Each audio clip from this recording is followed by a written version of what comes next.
따따따 따따따 따따따. 이게 무슨 소리인지 아시는 분들은 둘 중에 하나입니다. 놀란 표정을 지으시는 분들은 모스부호 혹은 응급 상황에 대해서 공부를 하신 분이겠고, 웃으시는 분들은 아마 최근에 영화를 본 분이시겠죠. 최근에 개봉했던 엑시트라는 영화에서 나온 명장면 혹은 명대사라고 할 수 있는데요. 도심에 유독가스가 퍼져서 그 유독가스를 피해 달아나는 주인공들이 구조 요청을 하는 과정에서 나온 장면입니다. 모스부호인 따따따 따따따 따따따를 사용해서 구조를 요청하죠. 모스부호는 선과 점으로 연결되어 있으며 구성되어 있으며, 이를 조합해 영어의 알파벳과 숫자를 만들어냅니다. 예를 들어 알파벳 A는 따따 이렇게 짧게 한 번, 길게 한 번, 점 하나, 선 하나 이렇게 되면 알파벳 A입니다. 이 영어 중에, 이 단어 중에 가장 간단한 단어는 E와 T인데요.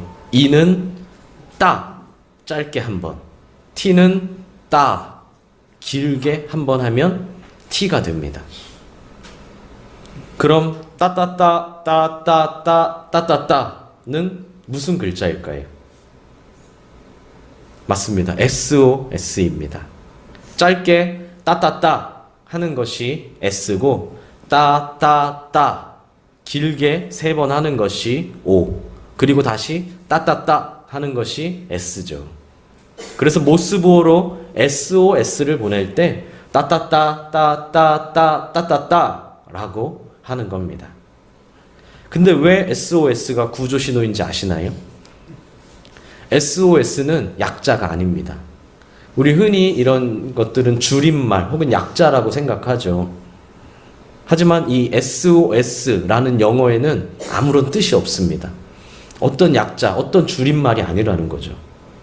SOS가 구조 신호인 이유는 모스부호에서 가장 정확하고 가장 빠르게 전달할 수 있는 글자 조합이기 때문입니다. 다른 글자와 헷갈리지 않으면서도 확실하게 전달할 수 있는 우리만의 사인을 만들어낸 것이죠. 아까 말했지만 가장 간단한 알파벳은 E와 T라고 했습니다. 그럼 E와 T를 조합하면 가장 빠르게 전달할 수 있는 글자를 만들어낼 수 있죠. 구조 신호를 ETE라고 하면 따따따 이렇게 더 빠르게 전달할 수 있죠. 그런데 왜 이걸 사용하지 않을까요? 왜냐하면 이렇게 하면 알파벳 R과 헷갈리기 때문입니다. 알파벳 R의 신호가 짧게, 길게, 짧게이기 때문이죠.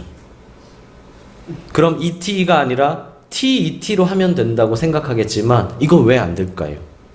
마찬가지로 비슷한 글자가 있기 때문입니다. 바로 따, 따, 따 이렇게 하면 알파벳 K가 되기 때문입니다. 물론 모스부호는 글자 사이사이마다 간격을 두어서 글자를 구분합니다. 하지만 긴박한 상황에선 정확한 간격을 둘 여유와 정신이 있을 리가 없겠죠. 사인의 생명은 신속성과 정확성, 이 두 가지인데요. 굳이 이 둘 중에 더 중요한 것을 하나를 뽑으라면 무엇일까요? 바로 정확성이겠죠. 신속하게 전하는 것도 중요하겠지만 일단 구조, 위기라는 것을 정확하게 전하는 것이 더 중요하니까요. 그래서 지금까지 SOS가 구조 신호로 쓰이고 있는 겁니다. 가장 정확하면서도 빠르게 전할 수 있기 때문이죠. 이 SOS를 소리든 빛이든 계속적으로 반복해서 신호를 보내면 그게 바로 구조 요청 신호가 되는 것이죠. 우리끼리 미리 정해놓은 사인입니다. 그러니까 미리 정했기 때문에 아는 사람만 알아들을 수 있죠. 미리 정했기 때문에 모르는 사람은 이게 무슨 소리인지 알 수 없습니다. 즉 사인을 잘 보내는 것도 잘 알아듣는 것도 중요하다는 겁니다. 시작부터 정신없게 따따따 거려서 죄송합니다. 그래도 설교 시작부터 웃으면서 시작하니까 참 좋은 것 같습니다. 이렇게 말씀을 들을 때마다 기쁨과 감사가 넘치시길 바랍니다. 왜 이렇게 따따따 거렸냐면 사인에 대해서 말하고 싶었기 때문입니다. 구조 요청 사인은 지금까지 설명한 대로 SOS입니다. 그런데 구조를 요청하는 신호만 있는 것이 아니라 구조를 받았다는 신호도 있죠. 예를 들어 비행기가 지나가다가 땅에서 구조 요청 보내는 것을 혹은 배에서 구조 요청 보내는 것을 받았다면 비행기가 날개를 좌우로 살짝 한 번씩 흔든다고 합니다. 구조 요청 신호를 내가 봤다라는 뜻이죠. 헬리콥터가 사인을 받다면 그 자리에서 한 바퀴 선회하면서 이 사인을 내가 봤다라는 걸 또 전달합니다. 그러니까 좌우로 날개를 흔들고 혹은 한 바퀴를 돈 다음에 그냥 지나갔어도 안심할 수 있는 거죠. 지금 당장은 구해줄 수 없는 상황이지만 내가 연락해서 혹은 내가 다시 와서 곧 구해주겠다라는 사인을 남기고 갔으니까요. 이러한 사인을 모르는 사람에게 사인은 그저 장난처럼 보일 수도 있습니다. 그러나 사인을 아는 사람에겐 긴급한 상황임을 정확하게 전달할 수 있고 또 내가 구해주겠다라는 신호도 정확하게 전달할 수 있죠. 이렇게 사인은 매우 중요한 역할을 합니다. 그리고 생각보다 우리 실생활에서도 많이 사용됩니다. 이렇게 하면 뭐죠? 네. 옛날에는 이렇게 하트를 표현했었는데 요즘은 이렇게 작게 금방 사인답게 점점 더 갈수록 작아집니다. 이렇게 하다가 이렇게 작아지더니요. 이제는 이렇게 하죠. 사랑한다는 뜻입니다. 옆 사람에게 한번 해주십시오. 네, 사인을 한번 보내주십시오. 옆 사람에게 사랑합니다. 사랑합니다. 네, 구원이 왜 안 해주세요? 빨리 해주셔야죠. 그러면 반대로 네, 이렇게 하면 어떤 사인이죠? 이렇게 하면 뭐죠? 네, 너 죽는다. 우리 다 알아듣고 있지 않습니까, 지금? 그쵸? 우리 사인에 대해 교육한 적이 없는데, 학교에서도 배우지 않는데, 사인은 금방금방 알아듣습니다. 너 죽는다. 네. 이건 안 시켰는데 하면 안 됩니다. 옆 사람에게 이건 하지 마십시오. 교회에도 다양한 사인이 있습니다. 교회도 생각보다 많은 사인들이 있죠. 예를 들어 마이크를 한번 가리키면서 이렇게 손가락을 위로 올린다면 마이크 소리를 올려달라. 네. 마이크를 가리키고 손가락을 내리면 마이크 소리를 줄여달라. 이런 사인이 되겠고요. 찬양을 할 때 인도자가 손을 이렇게 하면 우리 1절을 한 번 더 찬양하겠다. 이렇게 하면 2절을 한 번 더 찬양하겠다. 이런 등등의 사인들이 있죠. 아마 각자의 삶의 터전에서 생각보다 많은 사인들을 갖고 계실 겁니다. 사인은 매우 간단하면서도 가장 정확하고 빠르게 의사소통하는 방법이기 때문입니다. 그런데 우리 실생활만이 아니라 하나님과 우리 사이에서도 사인이 있습니다. 하나님을 믿는 우리끼리만 통하는 사인이 있다는 겁니다. 이 사인을 모르는 사람에겐 의미 없는 행동처럼 보일 수도 있죠. 그러나 다른 사람이 모른다고 실망할 필요는 없습니다. 하나님과 우리만의 사인이기 때문입니다. 하나님과 우리가 약속한 사인, 하나님과 우리가 알고 있는 사인이기 때문입니다. 본문을 보면 어린 사무엘이 엘리 제사장과 함께 하나님을 섬기고 있었습니다. 성경은 여호와의 말씀이 희귀한 세상이었다고 합니다. 이게 무슨 뜻인가요? 사람들이 하나님께 멀어졌다는 뜻입니다. 사람들이 하나님이 아닌 세상을 더 사랑했다는 말입니다. 하나님보다 세상을 더 가까이 했기 때문에 여호와의 말씀이 희귀해졌습니다. 게다가 제사장 엘리의 눈은 점점 더 어두워져서 앞을 잘 보지 못했다고 합니다. 이는 엘리의 나이가 많아 육신의 눈이 시력이 안 좋아졌다는 것을 뜻하기도 하지만 그의 영적인 눈이 어두워졌다는 것을 간접적으로 표현합니다. 즉 이스라엘이 하나님께 다시 멀어진 시기라는 겁니다. 오늘 본문의 앞에 있는 사사기를 보면 이스라엘이 하나님께 멀어졌다가 가까워졌다가를 반복합니다. 하나님께 가까워질 때가 있는 반면 다시 하나님께 멀어지고요. 또 멀어질 때가 있는 반면 다시 하나님께 가까워질 때가 있습니다. 그럼 이스라엘은 언제 하나님께 멀어졌습니까? 어려움이 있을 때가 아니라 복이 넘쳤을 때입니다. 그럼 이스라엘은 언제 하나님께 가까워졌습니까? 복이 넘칠 때가 아니라 어려움이 있을 때였습니다. 아이러니하지 않습니까? 우리 생각 같아선 그 반대여야 할 것 같은데 말입니다. 우리가 하나님의 복을 많이 받고 많이 누리면 더 하나님을 가까이 하고 더 하나님만을 섬길 것 같지만 이스라엘은 오히려 복이 가득했을 때 점점 하나님을 멀리했습니다. 이것은 인간이 죄악된 본성이 명백히 드러나는 장면입니다. 오늘날도 마찬가지입니다. 오늘날 모든 민족과 세대가 하나님께 점점 멀어지고 있습니다. 왜 그럴까요? 가난해서요? 부족해서요? 어려움이 많아서일까요? 오히려 그 반대라는 겁니다. 그러므로 우리는 먼저 명심해야 합니다. 본문의 상황도 오늘날의 상황도 하나님께 멀어진 시대입니다. 이미 멀어졌다고 생각해도 될 정도죠. 그렇다면 이젠 가까워져야 한다는 겁니다. 다시 하나님께 돌아가야 합니다.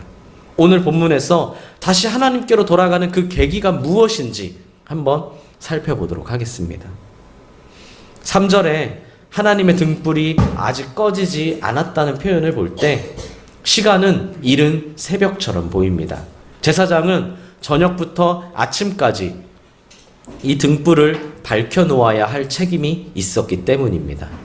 그러므로 아직 등불이 꺼지지 않았다. 꺼질 때가 다가오기는 하지만 아직 꺼지지 않았다라는 건 이른 새벽쯤이라는 거죠. 그래서 엘리는 자신의 처소에 있었지만 사무엘은 여호와의 전 안에 있었습니다. 그때 하나님이 사무엘을 부르십니다. 사무엘아, 사무엘아. 사무엘은 이 부르심에 즉시 응답합니다. 예, 제가 여기 있습니다. 그러나 사무엘의 응답은 하나님을 향한 것이 아니라 엘리를 향한 것이었습니다. 사무엘은 엘리를 찾아가 제가 여기 있습니다. 왜 부르셨나요? 라고 물었습니다. 하지만 엘리는 부른 적이 없다며 사무엘을 돌려보냅니다. 이내 사무엘을 부르는 소리가 또 들렸고 사무엘은 다시 엘리를 찾아갑니다. 제가 여기 있습니다. 왜 부르셨나요? 엘리는 무슨 뚱딴지 같은 소리냐며 다시 사무엘을 돌려보내고 잠을 청합니다. 사무엘도 이상함을 느꼈을 겁니다. 한 번도 아니고 두 번이나 이런 일이 있을 수는 없기 때문이죠. 분명히 들었는데요. 그때 하나님이 세 번째로 사무엘을 부르십니다. 사무엘아, 사무엘아. 사무엘은 다시 한번 엘리를 찾아갑니다. 엘리는 그제야 하나님이 사무엘을 부르셨다는 것을 깨달았습니다. 그리고 사무엘에게 한 번 더 소리가 들리면 여호와여 말씀하시옵소서 주의 종이 듣겠나이다 라고 대답하라고 합니다. 아까 말씀드렸다시피 이때는 하나님의 말씀이 희귀한 시대였습니다. 그러나 오늘 본문 사무엘의 등장을 기준으로 모든 상황이 변합니다. 이스라엘의 하나님의 말씀이 다시 들리기 시작합니다. 이스라엘이 하나님께로 돌아오기 시작합니다. 다시 이스라엘이 하나님께 가까워지기 시작했다는 거죠. 무엇이 변화의 계기가 되었습니까? 사무엘의 등장 때문인가요? 아닙니다. 사무엘의 등장 때문은 아닙니다. 확실히 알아야 합니다. 사무엘의 등장을 기준으로 변한 것은 맞지만 사무엘 때문은 아니라는 거죠. 지금 사무엘이 무슨 특별한 일을 했나요? 사무엘이 어떤 것을 했습니까? 아무것도 없습니다. 그럼 무엇입니까? 무엇이 변화의 기준입니까? 바로 하나님이 사무엘을 찾으셨다는 겁니다. 하나님이 사무엘을 부르셨다는 겁니다. 하나님의 부르심, 이것이 바로 변화의 시작입니다. 아브라함도 그랬고 모세도 그랬고 사무엘도 다윗도 그랬습니다. 베드로와 모든 제자들이 그랬고 바울도 그랬고 우리도 그랬습니다. 하나님의 부르심이 변화의 시작입니다. 우리가 하나님을 찾고 우리가 하나님께로 가는 것이 아니라 하나님이 우리를 부르십니다. 이스라엘이 회복하게 된 것도 우리가 예수님을 믿게 된 것도 하나님이 우리를 부르셨기 때문이죠. 우리를 향한 하나님의 부르심, 즉 하나님이 우리에게 사인을 보내셨다는 겁니다. 물론 하나님의 부르심에 하나님이 보내신 사인에 응답할 자가 필요합니다. 오늘 본문에는 누구였나요? 그 응답하는 사람이 사무엘이었죠. 하지만 순서를 정확히 알아야 합니다. 하나님이 사인을 보내시고 우리가 응답하는 겁니다. 하나님이 우리를 부르시고 우리가 그 부르심에 응답하는 겁니다. 그럼 오늘날은 누가 응답해야 합니까? 회복을 원하는 하나님은 사무엘에게 사인을 보내십니다. 그러나 처음엔 사무엘도 엘리도 둘 다 하나님의 사인을 받지 못합니다. 왜 사인을 받지 못했을까요? 사무엘과 엘리의 경우가 조금 다릅니다. 사무엘은 지식과 경험이 부족했습니다. 사무엘은 하나님의 음성을, 하나님의 사인을 들었습니다. 그러나 알지 못했습니다. 그것이 누구의 사인인지 어떤 사인인지 전혀 알지 못했다는 겁니다. 사인은 우리만의 약속이라고 했습니다. SOS라는 단어에는 아무런 의미가 없다고 했죠. 그러나 우리는 SOS가 구조 신호인 줄 압니다. 왜냐하면 우리가 미리 약속한 사인이기 때문이죠. 알지 못하면, 배우지 못하면 알 수 없는 것이 사인이라는 겁니다. 사무엘은 엘리에게 그 어떤 사인도 배우지 못했습니다. 어깨 너머로 보지도 못했고 어깨 너머로 듣지도 못했습니다. 그래서 말씀을 읽고 배워야 한다고 늘 강조하는 겁니다. 어떤 사인이 있는지 알아야, 그 사인이 무엇을 의미하는지를 알아야 받을 수 있기 때문이죠. 하나님이 보내시는 사인을 받기는 받았는데 이게 무슨 사인인지 그 내용을 모른다면 얼마나 안타깝습니까? 엘리 역시 사인을 받지 못했습니다. 그는 왜 받지 못했나요? 그의 영이 깨어있지 못하고 잠들어 있었기 때문입니다. 지식과 경험은 많았지만 어느새 그의 영은 잠들어 있었기에 사인을 받지 못했습니다. 아는 것이 중요합니다. 알지 못하면 행할 수 없습니다. 신호등에 빨간불일 때는 건너선 안 된다는 것을 알아야 지킬 수 있지, 신호등이 무엇인지, 빨간불이 무엇을 의미하는지 알지도 못하면 지킬 가능성조차 없겠죠. 그러나 알아도 행하지 않는다면 모르는 것과 다를 바가 없습니다. 알고 행하지 않는 사람은 고약한 재판관입니다. 남을 판단할 줄은 알지만 스스로는 전혀 지키지 않는 고약한 재판관이라는 거죠. 엘리의 영의 눈은 점점 어두워졌습니다. 나이가 들었기 때문인가요? 그렇지 않습니다. 그가 믿음을 온전히 유지하지 못했기 때문입니다. 그래서 기도함으로 깨어 있어야 한다고 늘 강조하는 겁니다. 하나님은 계속 사인을 보내시는데 정작 나는 계속 받지 못하고 있다면 얼마나 안타까운 일입니까? 그러므로 늘 말씀으로 무장하고 기도로 깨어 있어야 합니다. 말씀과 기도가 잘 조화되어 있어야 합니다. 말씀으로 무장만 하고 기도하지 않아서 잠들어 있으면 아무 소용이 없는 것이고, 기도함으로 늘 깨어 있기는 하지만 말씀으로 아무런 무장이 되어 있지 않으면 역시 아무런 소용이 없다는 겁니다. 하나님은 사무엘에게만이 아니라 오늘날 우리에게도 사인을 보내십니다. 본문에서 하나님의 사인에 사무엘이 응답함으로 이스라엘이 온전히 회복되었다면 오늘날은 우리가 응답해야 합니다. 그런데 우리의 삶이 회복되지 않는다면, 우리의 삶에 변화가 없다면 무엇이 문제일까요? 우리가 사인을 받지 못하고 있다는 겁니다. 하나님은 사인을 보내시는데 우리가 받지 못하고 있다는 겁니다. 엘리처럼 사무엘처럼 말이죠. 이 말은 이제라도 사인을 받아야 한다는 겁니다. 그러려면 하나님과 우리 사이에 어떤 사인이 있는지를 알아야겠죠. 알아야 받고 보낼 수 있으니까요. 우선 하나님이 우리에게 보내시는 사인이 있습니다. 하나님이 우리에게 보내시는 사인. 이 사인의 첫 번째는 기적입니다. 기적은 분명히 존재합니다. 기적이란 하나님이 지으신 모든 법칙을 초월하는 아주 특별하고 말 그대로 기적적인 사인입니다. 기적이 있다고 믿으시나요? 기적은 분명히 있습니다. 하나님의 일하시는 방법 중 하나입니다. 저도 하나님이 제 삶에 직접적으로 개입하시는 것을 경험했습니다. 그저 놀랍고 감사할 뿐이죠. 다만 진짜 가끔입니다. 인생을 통틀어 손에 꼽을 수 있을 만큼 말입니다. 하나님이 우리에게 보내시는 사인의 두 번째는 말씀입니다. 그리고 하나님은 우리에게 대부분 말씀으로 사인을 주십니다. 말씀은 하나님이 우리에게 주신 가장 소중한 것입니다. 말씀은 결코 사람의 글이 아닙니다. 성경은 유일하고 영원한 하나님의 말씀입니다. 그리고 하나님은 우리에게 말씀으로 사인을 보내십니다.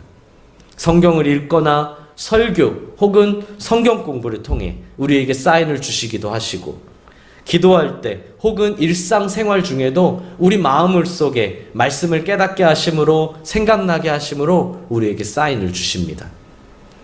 사실 사무엘처럼 직접적으로 하나님의 사인을 받는 경우는 드물다는 겁니다. 없다는 것은 아닙니다. 있습니다. 그러나 보통 자기 생각을 하나님의 사인인 양 포장하는 경우들이 많죠. 분별할 수 있어야 합니다. 그러므로 하나님의 말씀을 매일 꾸준히 읽는 것이 얼마나 중요한지 모릅니다. 주일에 절대 빠지지 않는 것은 당연하고 모든 공예배를 사모함으로 참석해야 한다는 겁니다. 디모데후서는 읽으셨습니까? 새벽마다, 아침마다 열왕기상은 잘 묵상하고 계신가요? 작은 기회를 놓치지 않아야 합니다. 하나님이 우리에게 주시는 사인이 있듯이 우리가 하나님께 보내는 사인도 있습니다. 사인은 일방적으로만 보내는 것이 아니죠. 서로 보내고 받을 때 의사소통이 되는 겁니다. 야구에서 투수와 포수가 서로 사인을 보내듯이 하나님이 우리에게 보내시는 사인도 있지만 우리가 하나님께 보내는 사인도 있다는 겁니다.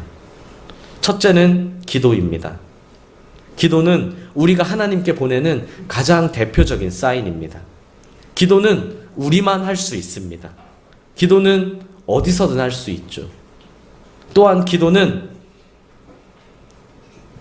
하나님께 바로 전달됩니다. 이보다 좋은 사인이 어디 있습니까? 사인은 가장 정확하고 빠르게 전달하기 위해 사용한다고 했었죠. 기도는 이 모든 조건을 만족합니다. 무엇보다 하나님께 직접 전달되는 직통 라인입니다. 누구를 거쳐서 가는 것이 아니라, 누구에게 전달시키는 것이 아니라 하나님께 직접 가는 것이라는 거죠. 그런데 이 좋은 기도를 안 하는 사람이 많습니다. 하나님이 보실 때 얼마나 안타까워 하시겠습니까? 둘째는 행동입니다. 우리의 삶을 통해 하나님께 사인을 보낼 수 있습니다. 각자의 자리에서 믿음으로 살고 말씀대로 순종하는 것 자체가 사인입니다. 하나님의 뜻에 순종하는 것이 곧 하나님께 보내는 사인이라는 겁니다. 하나님은 다 보시고 다 아시기 때문이죠. 굳이 내가 봐달라고 호소하지 않아도, 굳이 아무도 모른다고 억울해하지 않아도 하나님은 다 아십니다. 그리고 우리의 삶의 사인을 받으시고 때에 따라 필요한 모든 것을 우리에게 허락해 주십니다. 마치 450명의 바알 선지자와 홀로 싸웠던 엘리야에게 불을 내려주신 것처럼 말입니다. 우리 삶을 보시고 우리의 기도를 들으시고 때에 따라 필요한 모든 것들을 때에 맞게 허락해 주신다는 겁니다. 사랑하는 수원동행교회 성도 여러분, 혹시 하나님의 사인이 없다고 생각하지는 않으셨습니까? 하나님께 사인을 달라고 왜 제게 갈 길을 알려주시지 않느냐고 생각하지는 않으셨습니까? 분명히 알아야 합니다. 하나님은 언제나 우리에게 사인을 보내십니다. 지금 이 순간에도 말입니다. 그러므로 하나님이 우리에게 주시는 사인을 잘 받는 것도 중요하고 우리가 하나님께 보내는 사인을 잘 사용하는 것도 중요합니다. 우리가 깨어있지 않으면 하나님의 사인을 받을 수 없습니다. 세상에 잠깐 한눈판 사이에 사인을 놓친다는 거죠. 사인을 받지 못하거나 사인을 잘못 알아들으면 결국 그 손해는 다 내가 볼 수밖에 없습니다. 스포츠에서 야구는 모든 것이 사인이죠. 공을 던지는 투수도, 공을 받는 포수도, 공을 치는 타자도, 공을 쳐서 나간 주자도, 수비하는 사람들도 전부 다 사인으로 움직입니다. 그런데 이 사인이 한 번 잘못되면, 엉켜서 서로 잘못 알아들으면 3아웃이 되는 것은 순식간이라는 거죠. 아무리 찬스에 있어도 오히려 찬스에 있을수록 3아웃이 되는 건 사인 미스 단 한 번으로 순식간에 된다는 겁니다. 또한 우리도 하나님께 지속적으로 사인을 보내야 합니다. 하나님이 우리에게 이렇게 좋은 사인들을 허락해 주셨는데 왜 사용하지 않으십니까? 하나님이 우리의 사인에 반드시 응답해 주신다는데 왜 사용하기를 주저하십니까? 옛날에 어떤 임금이 백성들에게 든든한 보수와 함께 옷을 짜는 일감을 주었습니다. 백성들은 신이 났죠. 임금은 견본과 샘플과 그에 필요한 재료들을 주며 백성들에게 일감을 주었고 혹시라도 문제가 생기면 언제든지 자신을 찾아 도움을 요청하도록 일렀습니다. 처음에 백성들은 너무너무 기뻤지만 막상 일을 시작하고 나니 일이 쉽지만은 않았습니다. 그런데 한 소녀는 갈수록 배를 짜는 솜씨가 늘더니 나중에는 달인이 된 겁니다.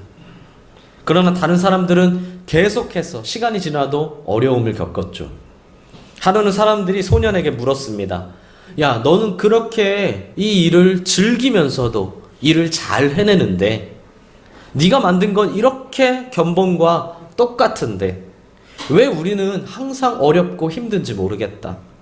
우리가 짠 것은 꼬여버리거나 꼬이지 않고 완성되면 견본과 완전히 다른데 너는 어떻게 그렇게 잘할 수 있니? 그러자 소녀는 이렇게 얘기합니다. 임금님이 하신 말씀 기억 안 나세요? 도움이 필요하면 임금님을 찾으세요. 그러자 사람들이 얘기합니다. 물론 임금님께 도움을 요청했었지. 근데 이게 한 번에 쉽게 고쳐지지 않더구나. 게다가 바쁜 임금님을 자꾸 불러서는, 자꾸 방해해서는 안 된다고 생각한다. 그러자 소녀는 이렇게 대답합니다. 제가 임금님을 몇 번이나 불렀는지 아세요? 임금님 말씀대로 저는 필요할 때마다 불렀어요. 근데 그때마다 임금님은 제가 부를 때마다 좋아하시는 것 같더라고요. 라고 말입니다. 사랑하는 수원동익교회 성도 여러분, 하나님께 언제 사인을 보내야 합니까? 얼마큼 사인을 보내야 하나요? 언제든지 얼마든지 괜찮습니다.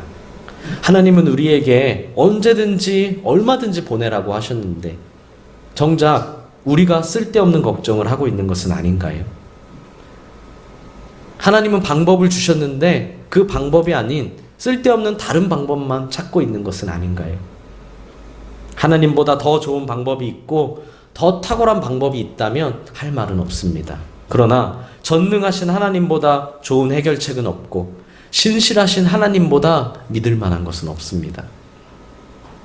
하나님은 모든 것의 유일한 해결책이십니다. 그러므로 당연히 그 어떤 것도 비교할 수 없는 분이시죠.